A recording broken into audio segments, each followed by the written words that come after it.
Good morning, Boker Tov. Um, we are, of course, very, very much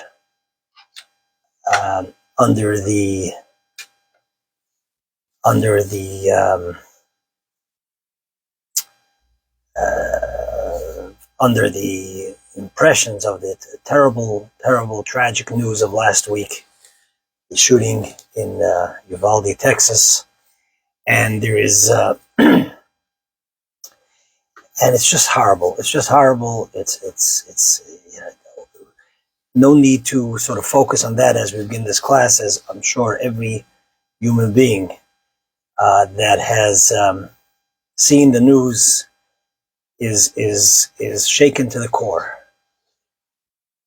And so today we want to talk about it. We want to talk about it. We want to discuss it because you have to discuss it.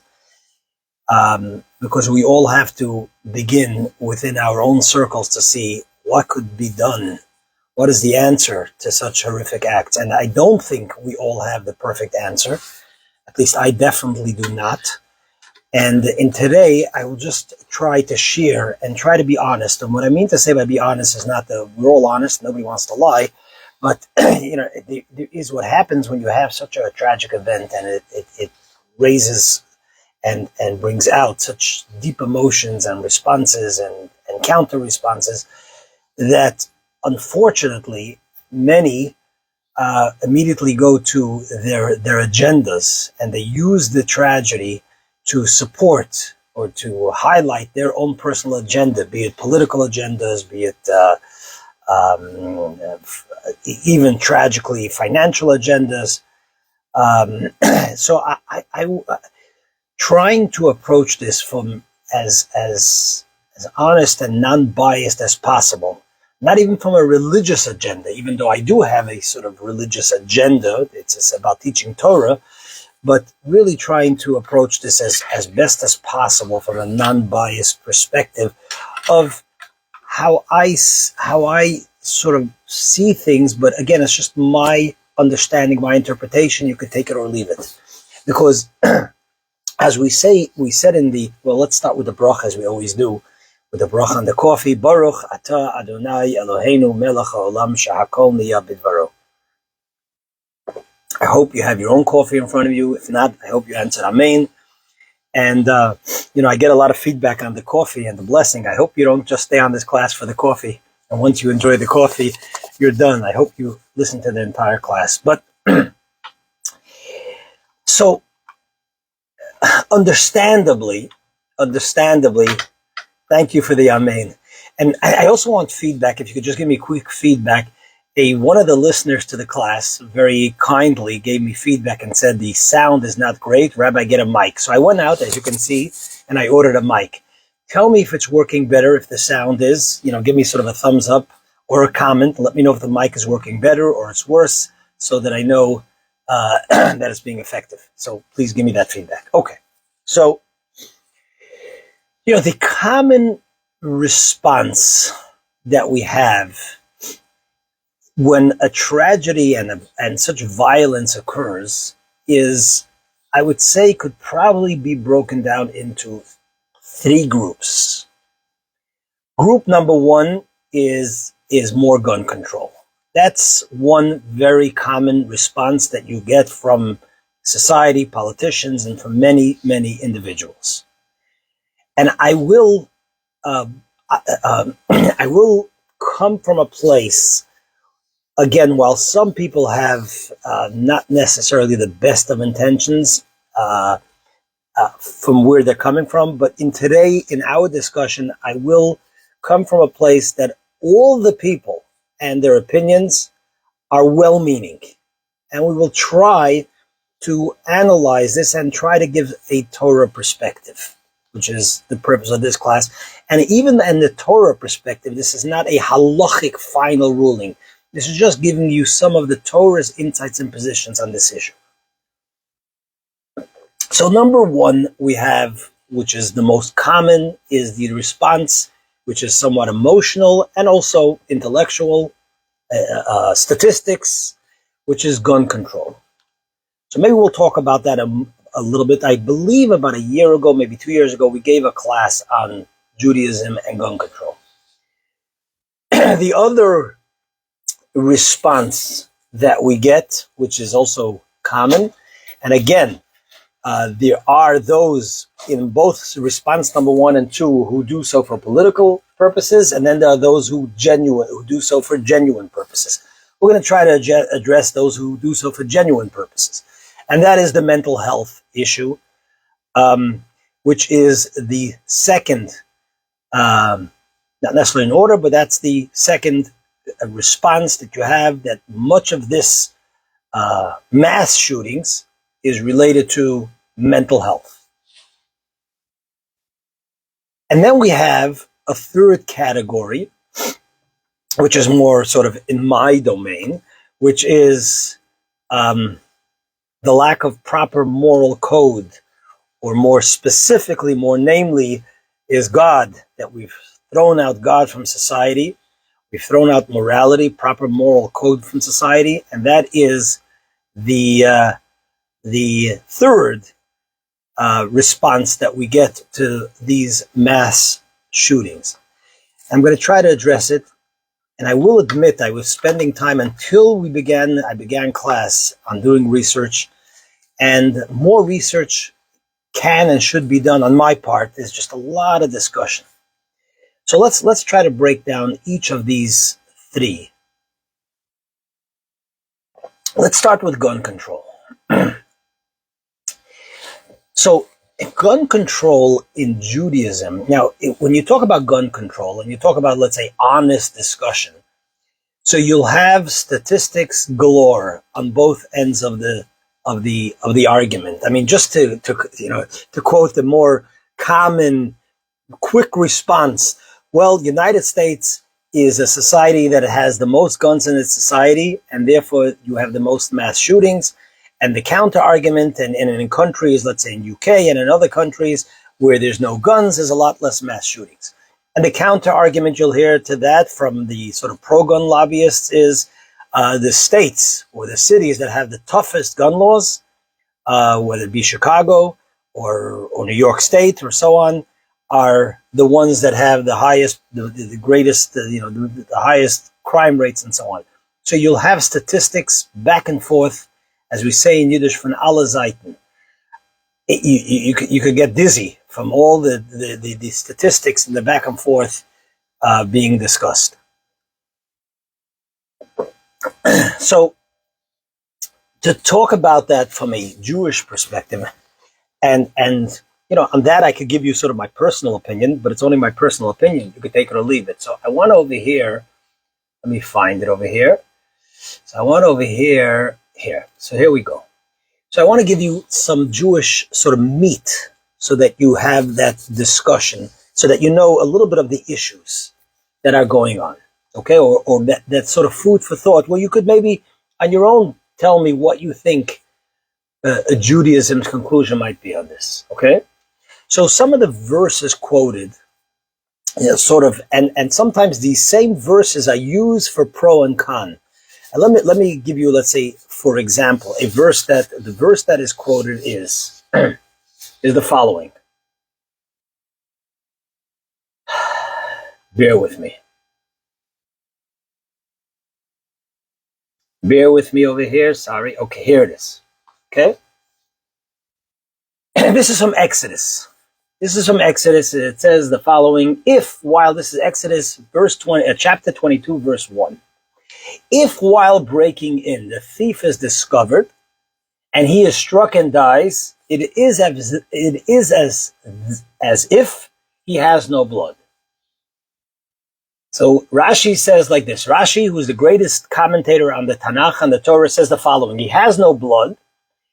This signifies that it is not considered murder. It is as though this thief is considered dead from the start. Here the Torah teaches you, if someone comes to kill you, kill him first. And this one, the thief, has come to kill you. Because he knows, this is all quotes from Rashi, because he knows that a person will not hold himself back and remains silent when he sees people taking his money. Therefore, he, the thief, has come with the acknowledgement that if the owner of the property were to stand up against him, the thief would kill him. Okay? So in other words, here the verse in Rashi and the Talmud is saying the famous line in Hebrew, which is, Haba lahargecha hashkem v'harga, someone who comes to kill you, you should go ahead and kill him first. He has no blood. He has forfeited his life, and you should kill him. And here, we know the rule that a person comes to kill you, you have to kill him first, which, as some take this, some, not saying all, some take this as the right for you to sort of bear arms in order to defend yourself when someone is there to kill you, or even someone is there to kill somebody else, because the Torah says the following: "You shall." This is in Leviticus, that you shall not stand by shedding of your fellow's blood. I am the Lord. And as Rashi there again comments, is like this: I do not stand by watching your fellow's death when you are able to save him. For example, if he's drowning in the river, or if a wild beast or robbers come upon him, you are obligated to help him if you can. Now, remember, this is presenting one side of the issue. Now,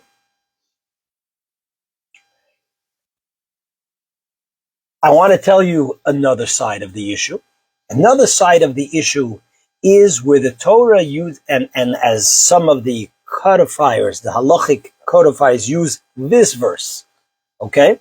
They use the following verse. The Torah says in Deuteronomy that if you build a home, it says like here, I have it in front of me. It says, when you build a new house, this is in Deuteronomy 22:8, you shall make a guard rail for your roof, so that you shall not cause blood to be spilled in your house, that the one who falls shall fall from it. Meaning, in your home, you have to make sure that your home is safe. This is in Deuteronomy. And from here, there are those halachic rulers, halachic commentators, who tell us that the Torah is telling you that you cannot have a dangerous object in your home, not only for you, as a concern for your own family members, but a concern for anybody who might enter into your home. And therefore, having a weapon, which is a danger, would be a serious problem. Others use this logic the other way around, that the Torah tells us that you are obligated to have a safe home. And therefore, to have a weapon which will ensure that your home is safer is something that you can have. I'm right now just presenting some of the different sides of the discussion, so we give you some food for thought over here. The Talmud, by the way, I want to also tell you something interesting, pretty fascinating. And this is a Ramban. The Ramban says that Nachmanides, a famous Nachmanides, says that in Genesis we find the argument between Oda and Lemach and his children. The Talmud says there that the Parsha says that Lemach went ahead and taught his kids how to create various tools from metal. So it says in Genesis. And there it talks about an argument that broke out between husband and his wives. And the way Nachmanides, and over there it says that there was a fellow who was killed in Genesis, and his wives are blaming him for the death. And he uses the argument and he says, did I go ahead and kill this person? What's the argument? What's the conversation over here in Genesis? So Nachmanides has a fascinating discussion, which is very much the conversation we have today in society, the argument we have in society today. And that is that the wives were telling him that it is his fault that he taught his child, Tuval Kayin, who became an expert weapon maker from metal, from iron. And that's what they were telling him, that you are responsible. It is your doing that you taught our son to make these destructive weapons. And his answer by saying that I killed this person was the answer that is used today, which is, it is not the weapon that kills that I kill. The weapon doesn't kill. It is the bad choice of the person using the weapon that kills. And Nachmanides says that this was the argument between husband and wives, and he just leaves it for a question. He doesn't side and tell us, as the Torah itself doesn't make so clear who is right and who is wrong in this argument. But it's interesting that already in the beginning of society, when we just started as mankind, already this heated discussion was going on. The Talmud tells us a law. I want to tell you a law that the Talmud tells us. Let me see if I can bring it up here quickly. Sorry if it takes a moment, because there are so many tabs that I have open over here when I was... Here we go. The Talmud tells us... A minute, please bear with me. I don't see it in front of me, and I apologize. Anyway, the Talmud tells us the following. Again, continuing this discussion. The Talmud tells us that it is forbidden to sell weapons, for a Jew to sell weapons to the Gentiles. And I want to make this very clear, because I know we have both Jews and non-Jews that listen to this class. This is in a period of time that the Gentiles were very hostile, and Jewish life meant very little, and so on. So therefore, the Talmudic discussion is within that sort of background. However, the Talmud says that you can sell since I can't find the actual quote, that you could sell to one of the sort of Gentile nations, because the Talmud says they are there to provide security and protect us. And then the Talmud, and this is brought in Maimonides, concludes, also you cannot sell weapons to a Jewish bandit. In other words, it's not a Gentile Jewish issue per se. It is that you cannot sell weapons to somebody who you know will use it to harm. But if you selling it to somebody who you know will provide security, in that case you can. Which here, various discussions amongst early commentators come to sort of conclusion that number one, you cannot sell weapons if you know it will be used to harm. That's for sure. Number two, you can sell weapons, let's say, to police officers, to military, because they use it for security. And there's a lot of nuances over here, but because of the limitation that we have over here in this class, we can't go through all of that. Various different discussions amongst the commentators.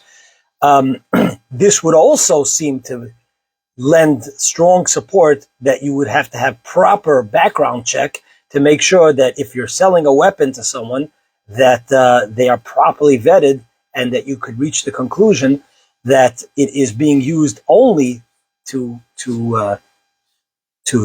self-protection or to protect others rather than to harm.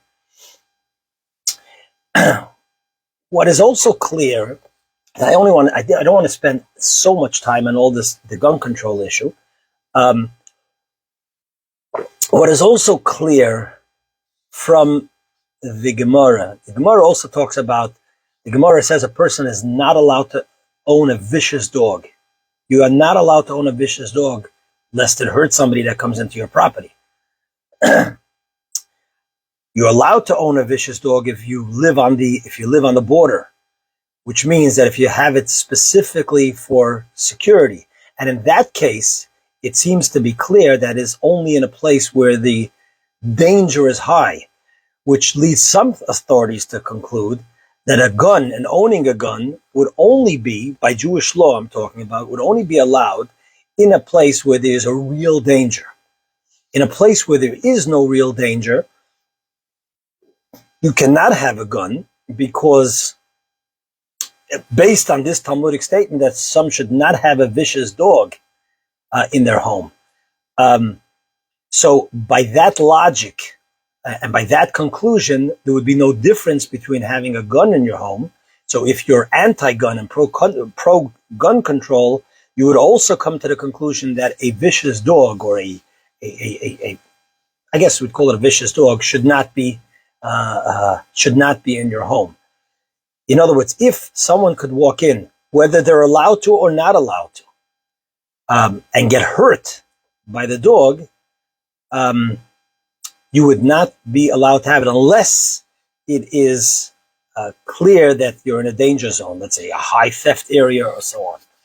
So these are some of the issues back and forth, and they're for discussion. There's no ruling. It is also clear, by the way, that Judaism sort of shuns weapons.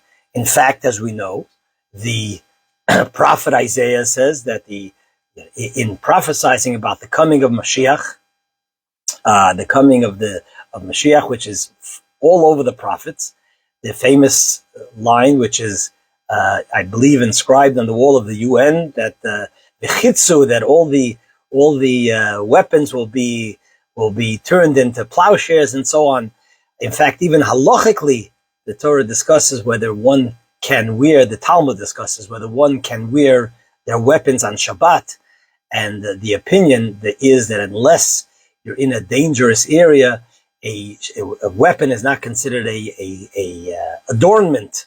It's considered something that is not to be proud of, and so on. So, and therefore should not be worn on Shabbat, and in fact should not be brought into a synagogue, where especially not where it's visual, again, unless it's really needed for security purposes. So this is the discussion back and forth in Jewish law. I could tell you sort of what is my opinion, and I'm not a top halachic authority on this. I really am not. And to give a proper halachic ruling, I would say, at least based on my rabbinic training, I would have to do a more serious research. But I could still give you my opinion, and you could take it or leave it. And if you don't like my opinion, you are 100% welcome to disagree, but just don't get violent, please.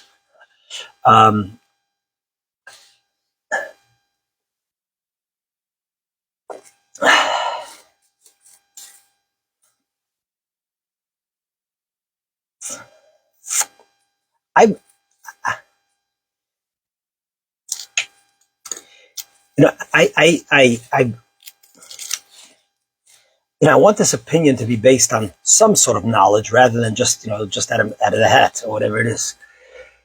To me, it would seem that there is too much of a gun culture in this country. That's what it would seem to me. Statistically, who is correct? The gun pro or opposed? I don't know, because everybody's quoting statistics. In fact, even on the web, I'm looking, and on one website, it's telling me that one statistic, another website, other statistics, as we'll discuss a little bit more in the mental health conversation. But regarding gun control, it would seem to me that first and foremost, the age of when you are legally allowed to attain a gun should definitely be raised. I fully believe that should be age 21 no longer. I would even say age 24 or 25. A lot of companies, you want to rent a car, there are certain companies will not allow you to rent a car until you're 24 or 25. If you do not have to purchase a gun for self-defense, if you are a parent and you own property, I think that a person should be allowed to own a weapon, because the reality is that the best way to defend yourself is through a weapon.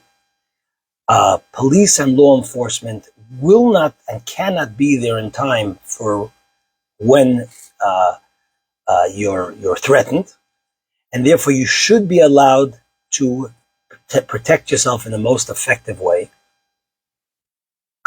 But it should be limited to that. Now, I know what the Constitution says. My opinion is not based on the Constitution. My opinion is based on what I believe, common sense, personally. And I think that you should have to have some serious background check. Let me interrupt that and go to the mental health discussion. Now, when it comes to mental health, here again, I saw various statistics, whether, what percentage of math shooters had mental health issues.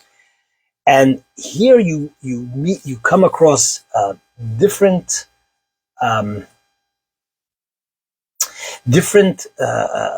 definitions of mental health, and you need to really be honest.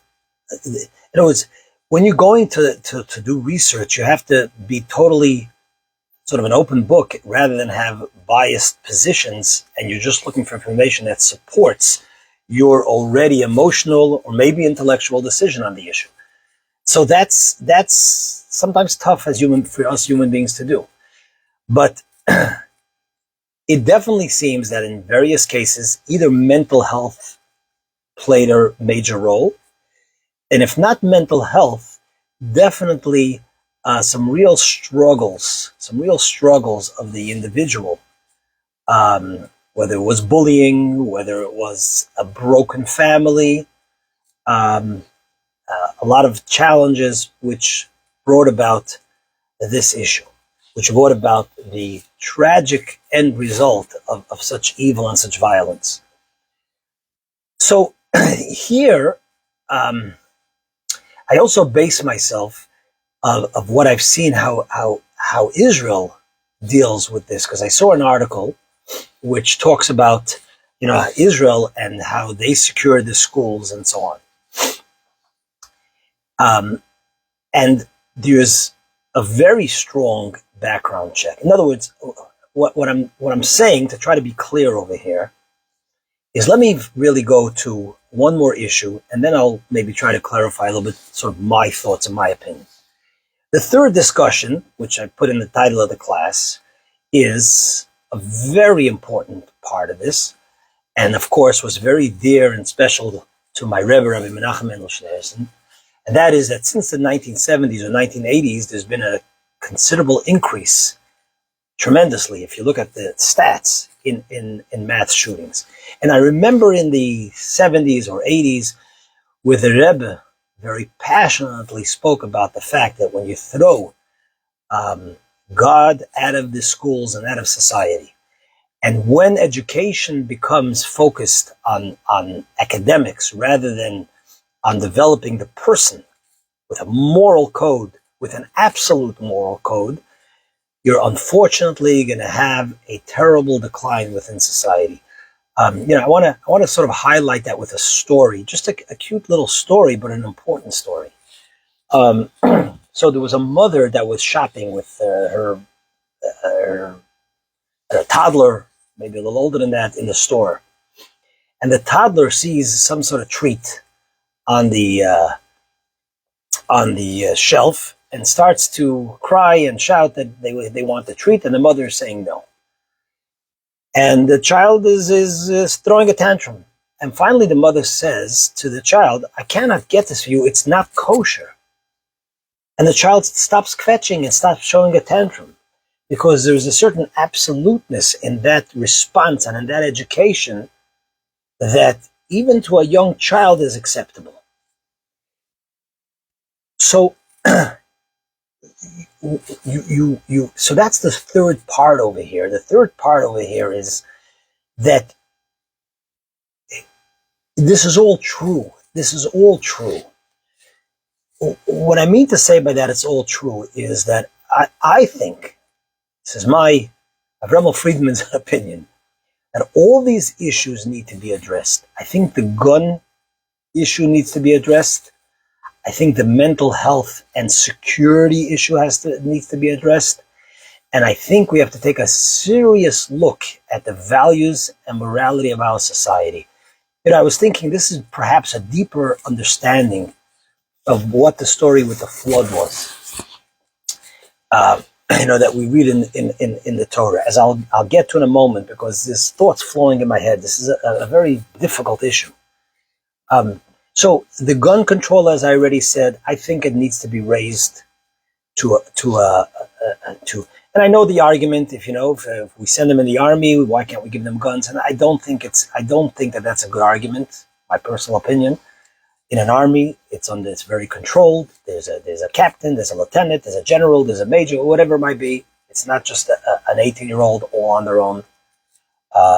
You know, there's alcohol in this country. You got to be 21, and we don't say since you're serving, why can't you drink alcohol? We understand different ages.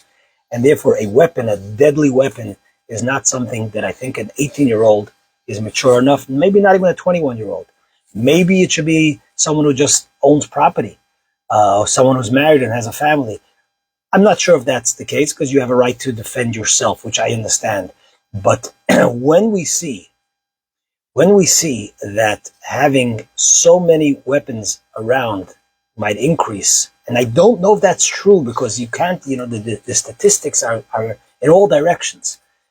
Nevertheless, what I think is common sense, and this is what I feel, is that the age should be raised either to 21 or to 25 in order to have a weapon. Number two, if we'll stick with sort of the 21 age range, I think there has to be serious background checks. And again, I use Israel for a model, what I have read.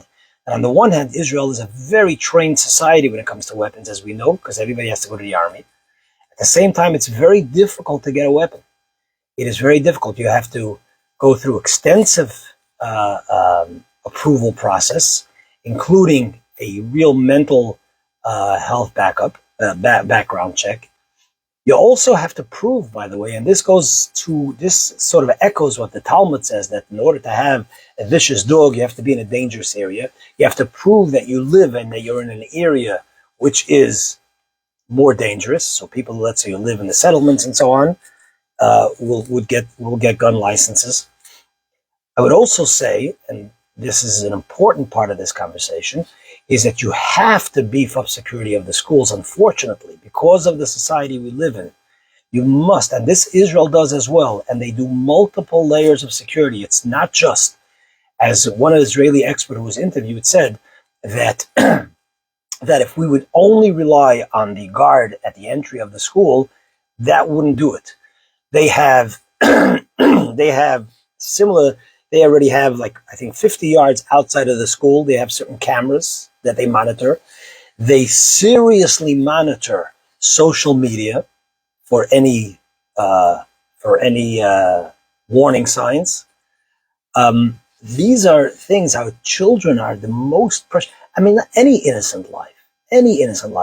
Because again, I want to say why this is so important. Let's say we do minimize guns. Let's say we remove guns from society, which the counter argument to that is that it's almost impossible. But let's say we are successful in doing so. So then what? So then someone who has intent to kill will be able to kill. Now, most likely, the ease and mass casualties would decline, which is great on the one side, but is killing one child with a knife or two children, is that acceptable to us as a society? Of course not. God forbid.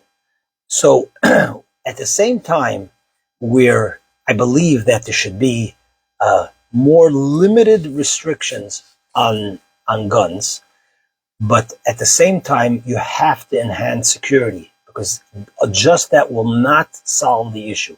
You have to enhance security around our most precious kindalach, our children. My opinion. Number 3,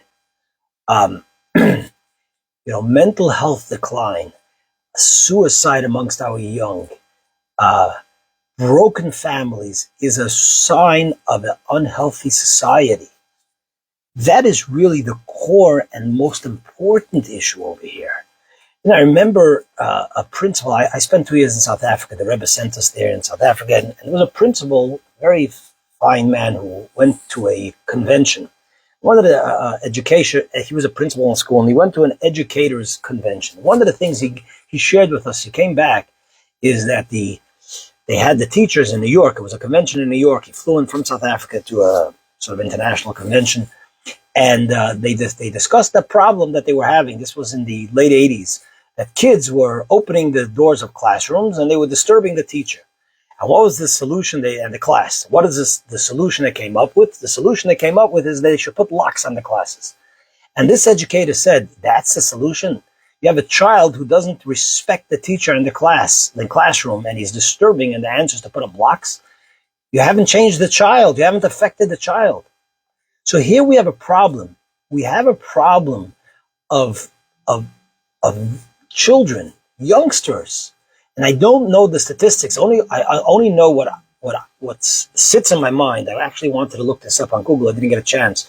What percent of general mass shooters in this country, and especially in schools, are youngsters, let's say under age 20. And in my mind, the ones that I could remember were all youngsters. And that tells us that there's some serious core problems within our kids that we need to address. Whether it is the fact that some of these shooters have been bullied, so that's a real problem. But even more importantly, many of them come from broken families. And so we have to ask ourselves, I was thinking to myself that we talk about in genocide, in Genesis, we talk about the flood, the famous flood during Noah and so on, Noah and the flood. And we look at it as a punishment from God, right? Which it is. That's the simple meaning. But I think there's also a meaning over here that it's a natural consequence. When society falls so low that you start taking God, you start taking a moral code out of society, you start replacing God with whatever you like and feels good and whatever your own personal values, that becomes your God. And as a result, there's such a breakdown of sort of an absolute moral code and values. Naturally, there becomes a flood. Naturally, mankind is destroyed. And you got to start from afresh. You got to start from new. One of the, I mentioned before, the Rebbe's approach to what was going on in the 70s and 80s was you have to focus on education. We have to produce kinderlach, people with a belief in a supreme being, with an absolute moral code, a belief of true values, a belief of the value of every human being. This week's parsha is Parshas Bamidbar. Bamidbar is always the portion we read before we celebrate the holiday of Shavuot, which is the holiday when God gave mankind the 10 Commandments and the Torah. The first one being, thou shalt not kill. The first one being, Anochi Hashem Elokecha, I am the Lord your God. And towards the end, it's about you shouldn't murder. Because the reason why these are part of the 10 Commandments is because murder is only valued, it's not only, I shouldn't say that, but murder is far greater valued when you recognize that we have something in common. We have a God that created us all. We are all created in the image of God and the value of every human being. Parshas Bamidbar is where God commands us to count. In counting, every individual, whether it's Moses or whether it's the simplest person, all counts for one. Everybody is the same number, 1, 2, 3, 4, highlighting the innate value of every single human being that's created in the image of our Creator.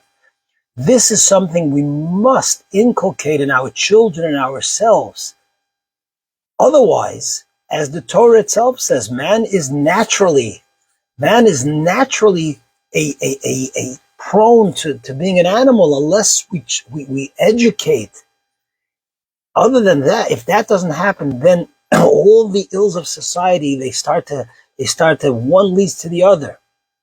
There's no values. It's about yourself. Family breaks down. Certain basic, I don't even want to discuss it, certain basic unheard of mishigasin become the norm of society. I'm assuming you know what the word mishigas is. And there's such a breakdown. So all these issues have to be addressed. All of them. And if we could get together as a society rather than become so hardened in our positions and use it for our own gain, whatever it might be, starting with ourselves and with our own surroundings, we will, because as I've said many times, I strongly believe that good is more powerful than evil because that's our innate deepest self.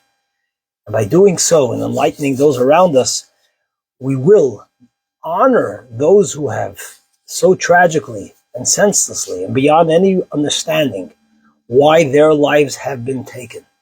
This is a very deep question. I don't know the answer why they had to suffer and so on. However, if it motivates us as a society to really, really do some serious introspection in all the above areas,